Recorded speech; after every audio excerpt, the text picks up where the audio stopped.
중일전쟁과 남경 대학살. 1937년 7월 7일 노구교에서 시작된 중일전쟁은 1945년까지 8년간 계속되었지만 중국과 일본 사이에 공통된 명칭조차 합의되지 못했습니다. 전쟁의 시작인 총격전의 원인에 관해서도 서로 상대의 도발이라는 정반대의 주장으로 아직도 결론을 내지 못하고 있습니다. 또 전쟁 기간인 1937년 12월부터 1938년 2월에 걸쳐 남경에서 30만의 민간인들이 도살당한 남경 대학살의 진상이 아직도 논쟁 중에 있습니다. 이는 일본군이 중국에서 일으킨 학살 사건 중에서 가장 잔혹한 것으로 알려져 있습니다. 하지만 피해를 입은 중국과는 달리 일본 학계에서는 20만 명 설에서 3천 명 설과 함께 학살이 조작이라는 부정파도 다수 존재하고 있습니다. 중일전쟁의 쟁점과 진상에 대해 알아보고자 합니다.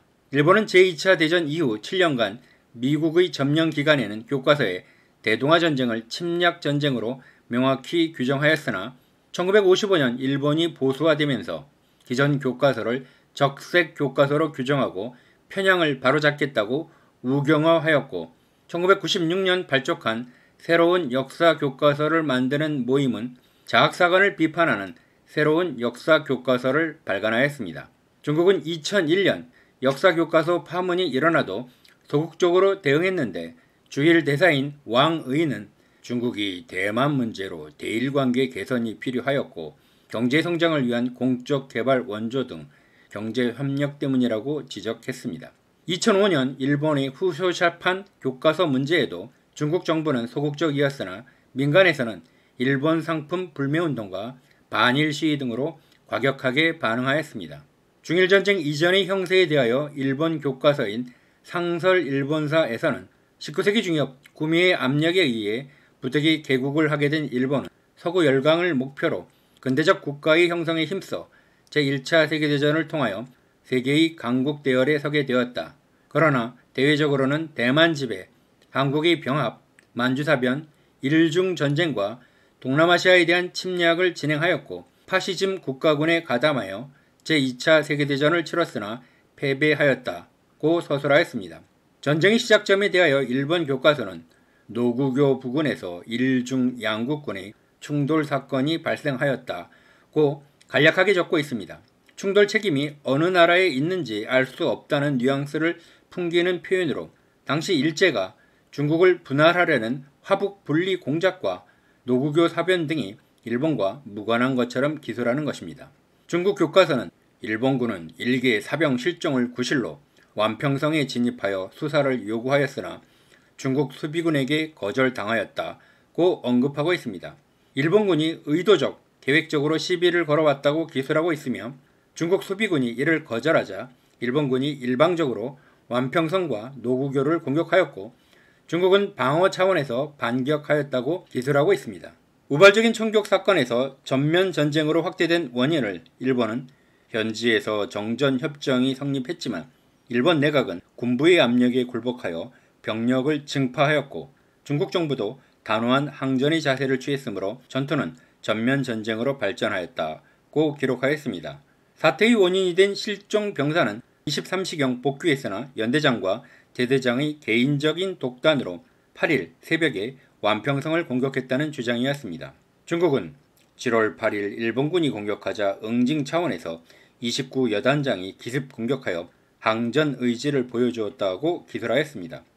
중국 측에서는 총격전의 시작이 누구인가의 문제가 아니고 일본군이 가보년 청일전쟁 이후 일관된 중국 침략 계획을 가지고 중일전쟁을 바라보아야 한다고 주장하고 있으며 일본의 교과서에 일중 양국군의 충돌 사건이라고 적는 것은 전쟁 책임을 회피하려는 서술이라고 비판하고 있습니다. 장개석은 80만 대군을 상해에 급파하였으나 전략적 실수로 괴멸적 피해를 입었습니다.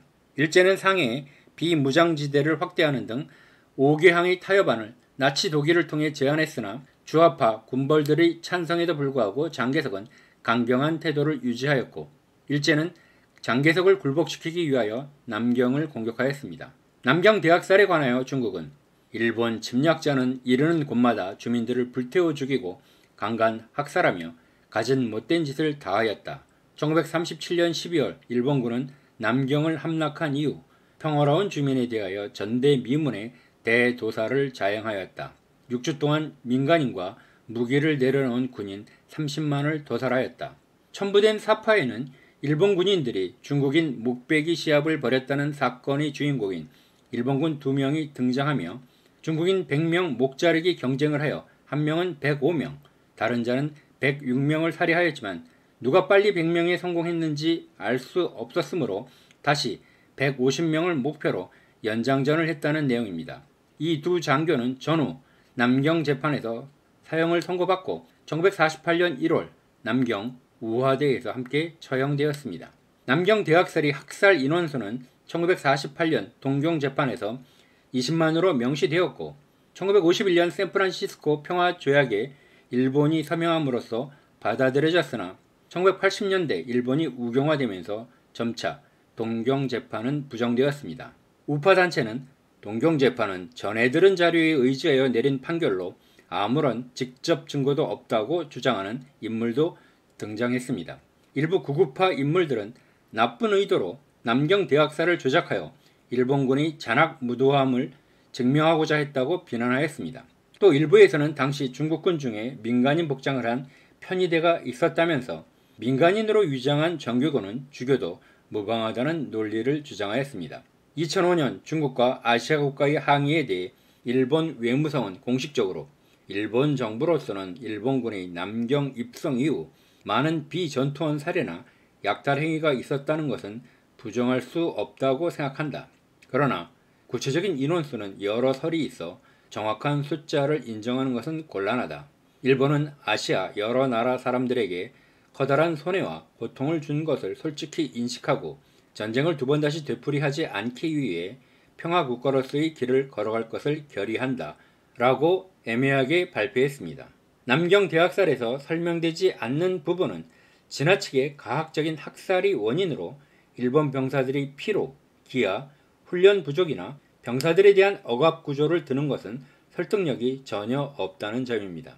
당시 일본군이 온갖 잔인한 방법을 동원하여 중국인들을 죽인 이후에는 앞선 3개월간의 상해 전투에서 중국군이 강력한 저항으로 11월까지 일본군 9,000명이 전사하고 전상자가 3만 명이 발생하자 이에 대한 보복과 당시 일본군의 식량 부족을 원인으로 들기도 합니다. 동시에 일본군이 중국인에 대한 멸시가 거론됩니다. 당시 일본군은 증언에서 중국인은 개미떼였다. 우리가 받은 교육이 그랬다. 개미떼를 죽이는데 양심이 가책 따위가 있겠는가? 라고 말한 것이 그 이해였고 무엇보다 일본군 수뇌부는 중국인이 저항 의지를 꺾고자 잔인하고 야만적인 행동을 요구했다는 주장이 설득력을 얻고 있습니다. 당시 일본군에는 사람을 죽인 경험이 없으면 진정한 군인이 아니다 라는 왜곡된 영웅주의가 만연해 있었다는 것입니다. 많은 한국인 독립운동가들에게 중일전쟁은 우리의 전쟁이었습니다. 당시 한국인 최초의 여성 비행사 권기옥은 중국 항공대 소속으로 참전하여 무공훈장을 받았고 복단대학에 재학 중이었던 안병무 등 조선인 유학생들도 중국 19호군으로 전투에 참가했습니다. 또한 당시 일본 해군사령부가 있는 상해 홍구구 동봉로 125농 2층 건물의 대1사롱에 위치한 위안소에는 일제에 의해 강제 동원된 조선인 위안부가 배치되었던 시절이었습니다. 1937년 남경 대학살 이후 일본군 위안소가 더 확대되었고 1941년 태평양 전쟁 시기에는 싱가포르, 미얀마, 인도네시아 등 일본군 점령지 전역으로 설치되었습니다.